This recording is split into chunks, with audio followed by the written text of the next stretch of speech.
Good evening, Vallarta and all the Bay Area. It is Monday night, but you know that because you are tuned into CPS News with Jesse and Brent. It's September 23rd, and this is the news that speaks your language. Now, that's a mouthful, but mostly what I want to do is say hi to you, Jesse. How are you? Hello, Brent, and hello, everyone. Thanks for being here. We have a bunch of important stories to share with you, so stick around. It's only 30 minutes, but I'm sure you will enjoy them. So let's get to it. Yep, let's do it. You know what time it is, and it is time for the headlines. Let's go. Tonight, CPS Evening News will feature a lineup of informative and exciting stories that our viewers won't want to miss. Current President Obrador and President-elect Sheinbaum to visit Bahía de Banderas. The visit marks AMLO's farewell tour as Mexico prepares for its first female president. Nayarit ranks second in Mexico for dengue infections, with cases surging and 15 deaths reported. Tourist dies in La Cruz after falling while attempting to jump between condo towers during alcohol-fueled dare. Mexico's judicial reform passes Senate, introducing elected justices and reducing Supreme Court to 9 seats. Find out more about these stories, Lore's Leisure List, and more on CPS News Tonight with Jesse and Brent.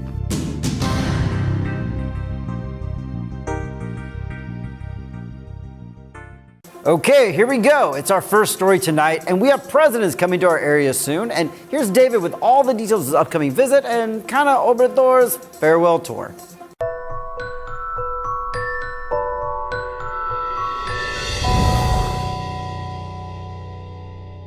Nayarit's governor, Miguel Ángel Navarro Quintero, announced during a visit to Bahía de Banderas that President Andrés Manuel López Obrador and President-elect Claudia Sheinbaum Pardo will be in Nayarit and Bahía de Banderas on September 28th. The purpose of the visit is to inaugurate and review ongoing federal projects as part of AMLO's farewell tour. Navarro Quintero revealed that the new Guadalajara-Puerto Vallarta highway, specifically the final stretch from Bucerías to Puerto Vallarta International Airport, will be officially opened during this visit. He also confirmed the approval of the Federation Bridge, which connects San Vicente in Bahía de Banderas to Ixtapa in Puerto Vallarta, suggesting a possible site inspection in the area as well. This visit will mark the end of AMLO's term, closing a chapter of significant support for Nayarit and the beginning of a new era with Mexico's first female president, Claudia Sheinbaum Pardo. With information from Miguel González Guerra, David Herjak, CPS News. And of course, as we get more details on their visit, we'll be sure to share them right here on CPS News. Our next story involved an alleged alcohol-related death of a tourist. Here's David again with the disturbing details.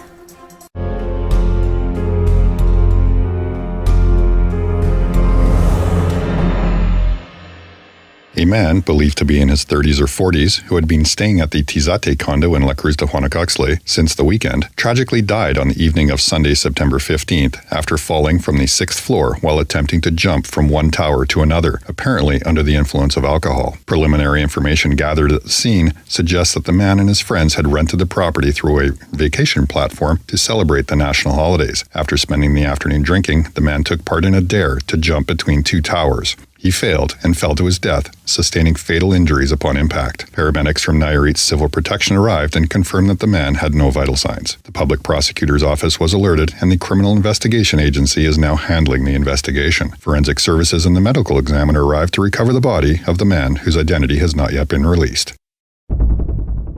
With information from Guadalupe Arce, David Herjak, CPS News. Sadly, falls have been reported here too many times in the past years. We always seem to be reporting them. So please be careful, be responsible on our balconies. Okay, now it's time for a quick word from Jesse from one of our sponsors.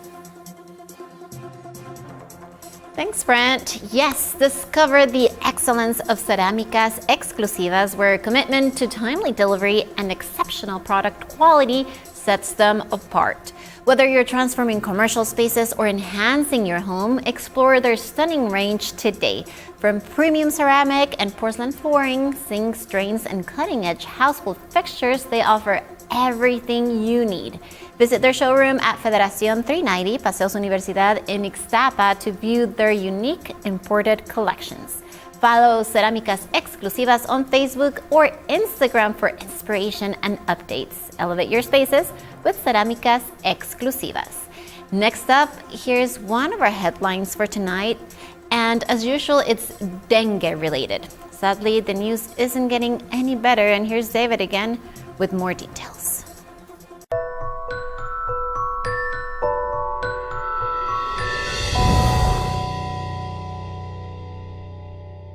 As of the latest report, the Mexican Ministry of Health has ranked Nayarit as the second state with the highest dengue incidence in the country, with 98 infections per 100,000 inhabitants. The state trails only Colima, which tops the list. Interestingly, both states are among the smallest in Mexico. The situation is critical and continues to deteriorate, with dengue cases rising week by week. In just 7 days, 417 new infections were reported. The total number of cases rose from 2,538 in week 35 to 2,955 in week 36. Of the reported cases, 203 exhibit warning signs, 11 are severe, and only 3 are classified as mild. This worsening scenario is due to a decrease in mild cases and a significant rise in severe and warning sign cases, largely caused by the presence of all 4 virus serotypes. Nayarit is currently marked in yellow on the epidemiological traffic light system. So far, 15 deaths have been reported, including 2 in Bahía de Banderas, with causes still under investigation. According to the Federal Health Ministry's data, infections are concentrated in the northern part of the state. However, state authorities have identified Tepic and Bahía de Banderas as the municipalities with the highest number of accumulated cases.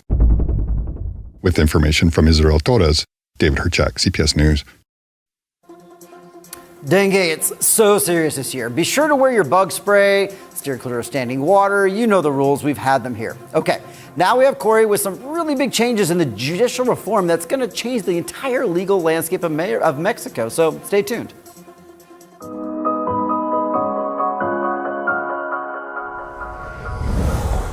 Mexico's judicial reform, pushed by President Andrés Manuel López Obrador, has passed through the Senate just weeks before the end of his term. The proposal introduces significant changes, including the popular election of Supreme Court justices, judges, and magistrates, over 1,600 positions in total. This reform also reduces the number of Supreme Court justices from 11 to 9 and establishes a rotating presidency with terms ranging from 8 to 14 years based on votes received. Despite strong opposition in the Senate, the official party Morena, along with its allies, secured the final vote needed to pass the reform, thanks to controversial PAN Senator Miguel Ángel Yunes. The project also introduces a judicial administration body and a tribunal of discipline, aiming to overhaul Mexico's judicial system. The reform now moves to state legislatures for final approval, where Morena's control in 24 states likely ensures its enactment. Critics argue the reform could politicize the judiciary, while supporters see it as a step towards democratizing the legal system.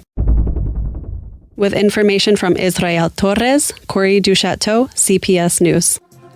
Well, this is a really big story, and hopefully many of our viewers will take some time to really understand how these changes will impact all of Mexico. Now we have a quick health update from Brent for our sponsor, Hospital Hoya Medical Services. Hospital Hoya, it offers primary medical care, and it's right in the heart of the romantic zone. Hoya Medical Services provides a range of healthcare solutions, including general medical consultations, medication administration, wound care and treatment, triage service, electrocardiograms, laboratory testings, ambulance services, and much more. Just visit Hoya Medical Services right in the romantic zone, or for more information, call them at 322-688-7334. Now, continuing with our news, remember that story that we covered a while back about more buses coming to our area to help alleviate the public transit congestion?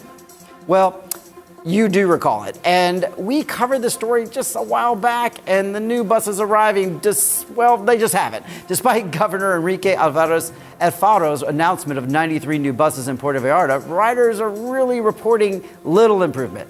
Many passengers still face long waits, with some routes experiencing delays up to an hour.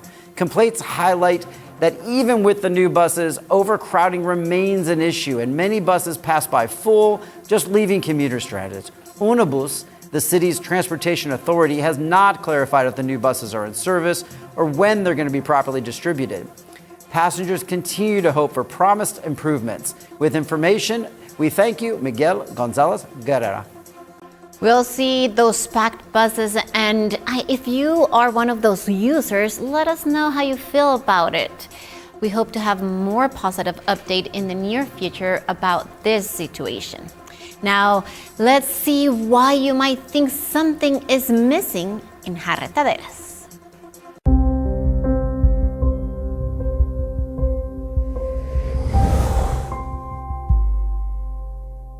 A beloved sculpture, once thought to be a permanent fixture of Bahía de Banderas, is being removed from the tourist landmark in Jarretaderas. Artist Armando Solorio Arroyo requested the return of his piece, The Surfer Woman, claiming it had only been loaned for a short-term exhibit, despite public belief it had been donated. The bronze sculpture, over 1.6 meters tall, will be taken down, leaving the area without one of its main attractions. The current administration stated they cannot intervene, as an agreement was made between the artist and the former mayor. Mayor Leah Castro Diaz de Leon is set to hand over the sculpture and clarify the situation soon. With information from Israel Torres, David Herchak, CPS News. So this is our first newscast back after the holiday, and so welcome back. Sorry you guys missed us last week. You missed hearing about my Vegas trip. Lucky you, but I had a really good time. Tell us all about it. All about it. It was great. It was Vegas. We drank a really interesting drink with a verbena flower in there. Go look that up. It's very interesting. But many stories to tell. If you see me, bug me about it. We had a great time. Awesome. And what about this judicial reform? I mean, you mentioned this is a really big deal. What's the deal? It's a huge deal. They had to even change the constitution. So this is how big of a deal it is. It's important that we all, keep informed about this subject, and it's about all of the judges. Now we get to pick them, as a community. So we need to be very well informed. And of course, we're going to be telling you more about it in the next weeks. But what we have next is a little commercial break. We will be super quick, and then when we come back, we have more news for you.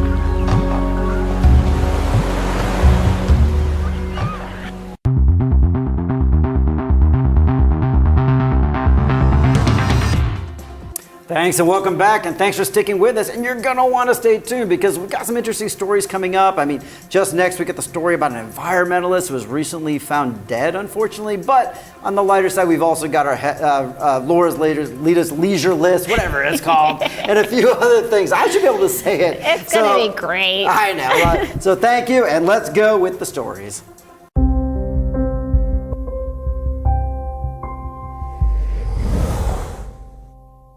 Jesus Alejandro Perez Amante, an acclaimed environmental advocate and CUCSH graduate, was found dead on September 16th. Perez Amante, who was a vocal defender of the Nixtiquil forest in Zapopan, Jalisco, tragically drowned in the river leading to the Yelapa waterfall in Cabo Corrientes, Jalisco. On September 14th, Perez Amante was vacationing with his wife when he decided to explore the Rio Tuito waterfall on his own. When he did not return as expected, his wife contacted authorities.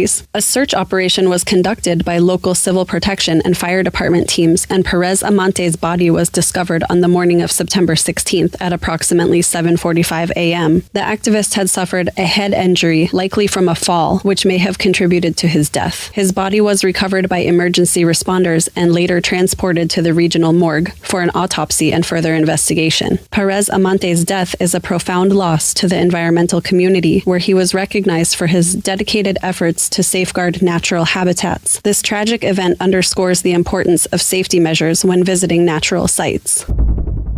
With information from Guadalupe Arce, Corey Duchateau, CPS News.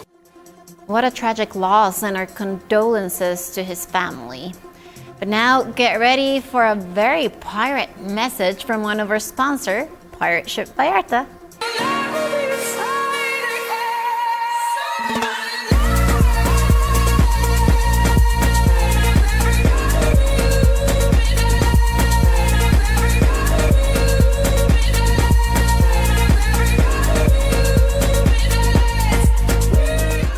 There you go. And next up, a new Bahía de Banderas City Council president has been sworn in. And here's Corey with the story. Corey with the story.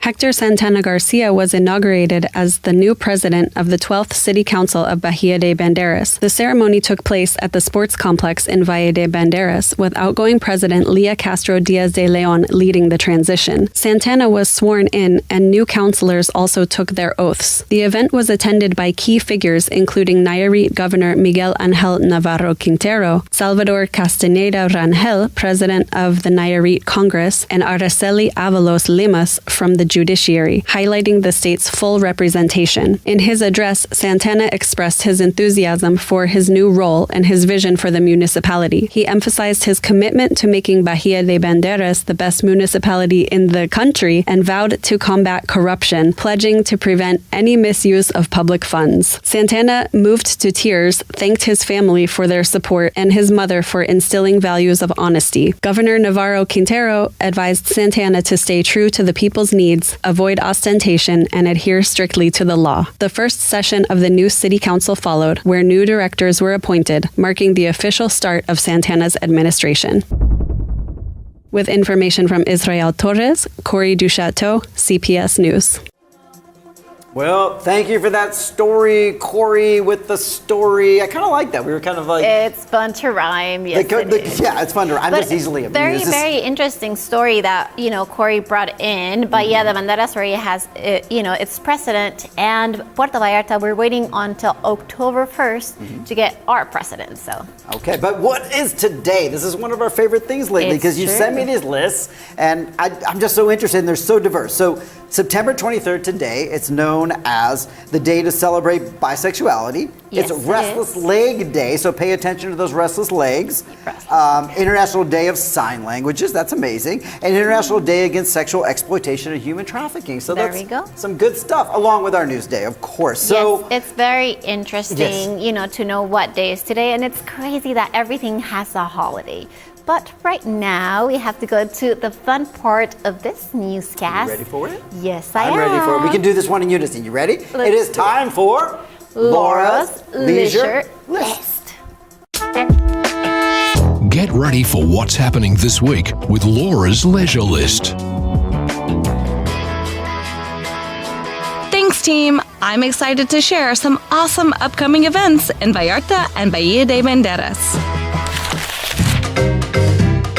Calling all nature enthusiasts, join us for the first festival of the Raptors for Conservation on September 27th at Cook, the University of the Coast, from 10 a.m. to 4 p.m. There's free entry, and you'll get a chance to learn how to care for birds of prey through exciting workshops, talks, and interactive sessions. Sign up for a specialized course on basic raptor handling and receive a participation certificate. For more details, scan the QR code or visit the University of the Coast's social media pages. See you there, and let's protect our raptors together. Beat the heat this weekend by staying cool at home and tuning into Asphalt, Puerto Vallarta's local all-English radio show. Join us every Saturday from 11 a.m. to 1 p.m. on Radiante 98.3 FM or online at radiante.fm. Enjoy classic rock, insightful interviews with community members, real estate tips, and much more. Don't miss out.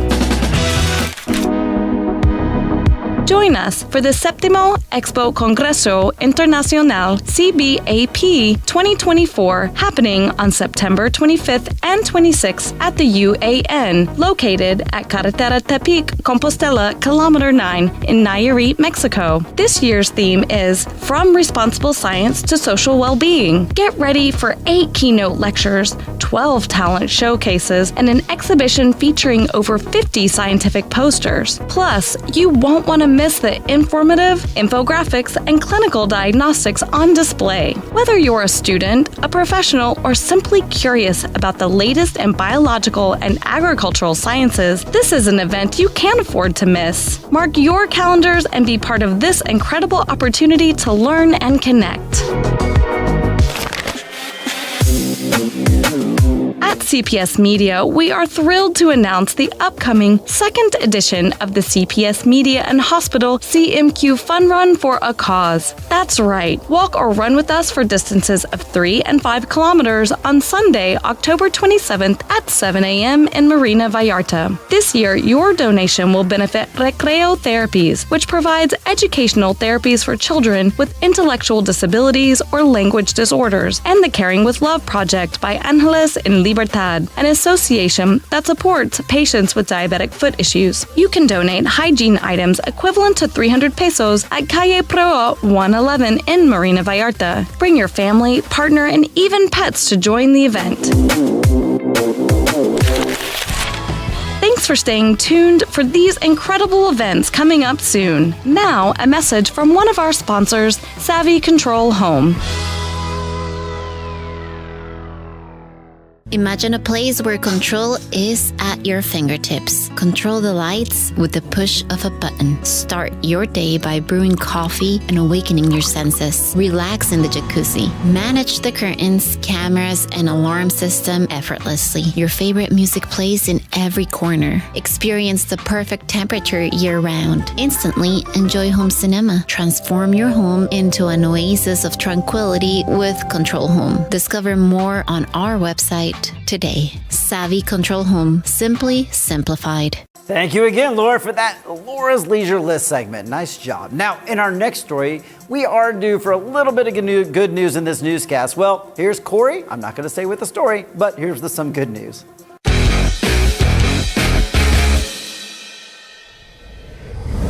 This past weekend, talented Puerto Vallarta surfer Angel Kalani Favela Penaloza made waves by claiming his second consecutive championship title in the mixed open bodyboard category at the Mexican Surf Open, held in Rosarito, Baja California. Favela Penaloza, who already stood out in the previous edition of this prestigious event, solidified his dominance by once again securing first place in a competition that drew some of the top surf talent in Mexico. This victory further establishes Favela Penaloza as one of the country's most promising bodyboarders. With this latest achievement, the Michoacan-born surfer continues to represent Puerto Vallarta on the national and international stage, proudly elevating Mexico's reputation in competitive surfing. With information from Fernanda Bojorquez, Corey Duchateau, CPS News. Congratulations to Angel. Now, next up, here's Brent with an update on the addition of more alcohol sale permits in our area. Thank you, Jesse. Puerto Vallarta's Municipal Council has approved 71 new licenses for alcohol sales in its final session. Led by interim mayor Francisco Martinez Gil, the council reviewed 72 applications, 46 for new permits and 26 for modifications. One application, if you're doing the math, was withdrawn. Council members personally inspected establishments to ensure compliance with regulations for selling the alcohol. New permits include 23 restaurant bars with open bottle service and others for sealed bottle sales, which would be your grocery stores, your mini supermarkets. Around 20 incomplete files will be addressed by the next administration. Thank you to Israel Torres for this sloshy little story. So I know a lot of people are really happy that we made it past September 19th, and you know why that's important, right? That is really good that, everything went well for September 19th. Not to be mysterious, we didn't have an earthquake. You're not allowed to say, it's like Voldemort. We can't say it out loud. Don't say earthquake. I know, we're still in September. I know. September's tricky. It's like earthquake season, but really glad we made it through there. No issues. Yes, I'm very happy that we got 71 more licenses for alcohol. We really needed those. For sure, because we have earthquakes. But that's the end of the newscast, right? This is it. So it is. Thank you so much for being here with us to get your information from CPS News. Remember, you can send us a message anytime on our WhatsApp hotline, or you can do it through YouTube or Messenger. We're always reading all of the messages. So we do love to hear from you, so thank you so much. So with that, it's the end. It's the end. Have a great night, y'all. Thanks for tuning in to CPS News, the news that speaks your language, and we'll see you next Monday. Have a good night.